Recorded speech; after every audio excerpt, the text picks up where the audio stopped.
جی doctor Hashmi صاحب، آپ تو کراچی میں ہیں، کتنے سونامی روک دیے عبداللہ شاہ غازی رحمۃ اللہ علیہ نے، اور شاہ امن درانی ان کے قدموں میں محو خواب ہیں۔ جی بسم اللہ الرحمن الرحیم، اللہم صلی علی سیدنا مولانا محمد وعلی آلہ وآل بیتہ واصحابہ وبارک وسلم، صلاۃ و سلام علیکہ یا رسول اللہ۔ غازی صاحب، اس میں واقعی کوئی شک نہیں ہے، کوئی دو رائے نہیں ہے، کراچی کے سارے علماء، کراچی کے سارے اہل دانش نہیں بلکہ پورے پاکستان کے لوگ اس بات سے بخوبی واقف ہیں اور اچھی طریقے سے جانتے ہیں کہ کراچی اگر محفوظ ہے تو تاجدار کراچی کے قدموں کی برکت سے محفوظ ہے۔ سبحان اللہ۔ سلطان سندھ تاجدار کراچی حضرت سیدنا عبداللہ شاہ غازی الاشتر رحمۃ اللہ تعالی علیہ وہ عظیم ہستی ہیں کہ جن کی تاریخ ولادت پر جب نظر جاتی ہے تو اہل علم دانشور حضرات یہ مانتے ہیں کہ یہ تابعین میں شمار کیے جاتے ہیں، ٹھیک، اور اگر کسی کو تابعین ماننے میں کوئی اشکال ہے تو بہرحال تابعین تو لازمی ماننا پڑے گا۔ ٹھیک، اس درجے اور اس پائے کی یہ ہستی ہیں۔ اور پھر ہم یہ دیکھتے ہیں کہ واقعہ کربلا کے اندوہناک واقعے کے بعد ایسا نہیں ہوا کہ سادات اکرام غاروں میں یا پہاڑوں میں جا کے چھپ گئے، بلکہ ان سادات اکرام نے مشن حسین کو پایہ تکمیل تک پہنچانے کے لیے اپنی آنے والی نسلوں کی گٹھی میں یہ گھول کے پلا دیا کہ جینا ہے تو صرف مشن حسین کی تکمیل کے لیے جینا ہے۔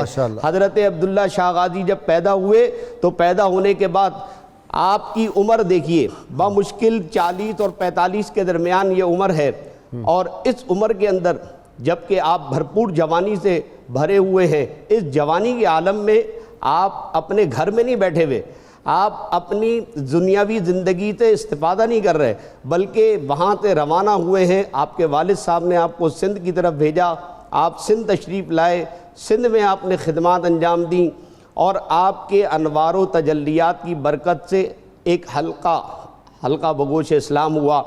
پھر وہ علوم جیسا کہ کتابوں میں ہمارے مورخین نے لکھا ہے، اگرچہ کہ عبداللہ شاہ غازی کے اوپر بہت کم لکھا گیا ہے، لیکن جو بھی ہے ہمارے لیے سمجھنے کے لیے کافی ہے کہ انہوں نے علم حدیث کی روشنی کو یہاں پہنچایا، رسول اللہ صلی اللہ تعالیٰ علیہ وسلم کے اقوال و نظریات کو لے کر آئے، عقائد کی اصلاح کی، اور پھر بت شکنی کی۔ سندھ کے اندر جس قدر بت پرستی تھی اس کو ختم کیا۔ سندھ اب یہ ایک الگ مسئلہ ہے، تاریخ کا بہت بڑا ایک المیہ ہے، بلکہ اگر میں یوں کہوں تو غلط نہیں ہوگا کہ یہ سیاہ باب ہے تاریخ کا، جس کو پڑھتے ہوئے آنکھوں سے آنسو بہتے ہیں کہ سادات اکرام کا ہمیشہ تعاقب کیا جاتا رہا، یہ بیچارے اپنی جان کی بھی حفاظت کرتے رہے اور دین کی بھی حفاظت کرتے رہے، یہاں تک کہ ہم دیکھتے ہیں کہ بلکہ اپنی جانوں کو قربان کیا دین کی حفاظت کے لیے، اپنا سب کچھ قبیلہ قربان کر دیا۔ بالکل ماشاءاللہ ایسا ہی ہے، لیکن میں نے اصل میں جملے کے ردیف اور قافیے کے تناظر میں یہ بات کی کہ جان کی حفاظت اسی مقصد کے لیے کی کہ دین کی حفاظت کر سکے۔ صحیح آپ فرما رہے ہیں، آپ چلیں۔ نہیں، اب ہوا یہ کہ جب آپ سندھ میں تشریف لائے تو ابو منصور نے اپنے جاسوس اس طرف بھیجے، اپنی افواج کو بھیجا آپ کو گرفتار کرنے کے لیے۔ ادھر آپ کے ایک بھائی ہیں جن کا نام ہے حضرت ابراہیم، ان کو بھی شہید کروا دیا گیا۔ حضرت عبداللہ شاہ غازی رحمۃ اللہ تعالی علیہ دین کی تبلیغ بھی کر رہے ہیں۔ میں اپنے نوجوان دوستوں سے یہ کہوں گا کہ تاریخ پڑھیں اور دیکھیں کہ جوانی کے عالم میں دین کی تبلیغ بھی کر رہے ہیں، اپنی جان کی حفاظت کر رہے ہیں، اس لیے نہیں کہ دنیاوی فائدہ اٹھا سکیں بلکہ جان کی حفاظت اس لیے کر رہے ہیں کہ جانتے ہیں کہ دین، نانا کے دین کو یہی پہنچا سکتے ہیں، اور جس خوبصورت اور احسن طریقے سے نانا کے دین کو یہ لا سکتے ہیں، پہنچا سکتے ہیں، لوگوں تک پیغام دے سکتے ہیں، ایسے خوبصورت انداز میں پیغام کوئی اور نہیں دے سکتا۔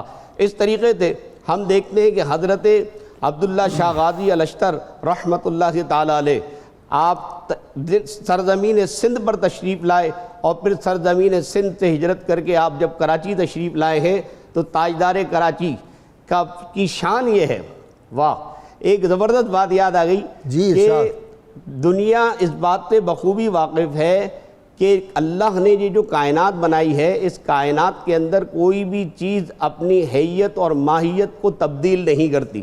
صحیح. زمین کی اپنی کیفیت، اپنی حیت، اپنی ماہیت ہے. سمندر کی اپنی کیفیت، اپنی حیت اور اپنی ماہیت ہے.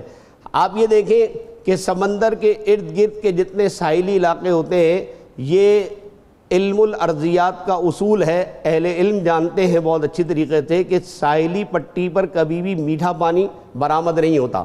صحیح ہے. وہاں سے ملتا ہی نمکین پانی. اور تیل ہی نکلتا ہے. تاجدار کراچی کے قدموں کی برکت یہ تھی کہ جب ان کے قدم یہاں پہنچے تو زمین نے اپنی ماہیت اور کیفیت کو بدل دیا ان قدموں کی برکت سے، اور ساحلی پٹی پر میٹھے پانی کا چشمہ آج بھی جاری و ساری ہے. صحیح. یہ حضرت عبداللہ شاہ غازی رحمۃ اللہ تعالیٰ علیہ کی وہ عظیم کرامت ہے. جو لوگ کہتے ہیں کہ جناب صوفیہ اکرام کے پاس کیا ہے یا صوفی کیا جانتے ہیں، آج تصوف کے باب میں لوگ عجیب و غریب باتیں کر رہے ہیں، بحث کر رہے ہیں. میں ان سے صرف یہ کہنا چاہتا ہوں کہ تصوف کے باب میں ہم جو چیز دیکھ رہے ہیں وہ یہ ہے کہ عبداللہ شاہ غازی کو آج دنیا سے پردہ فرمائے ہوئے ایک طویل زمانہ گزر گیا.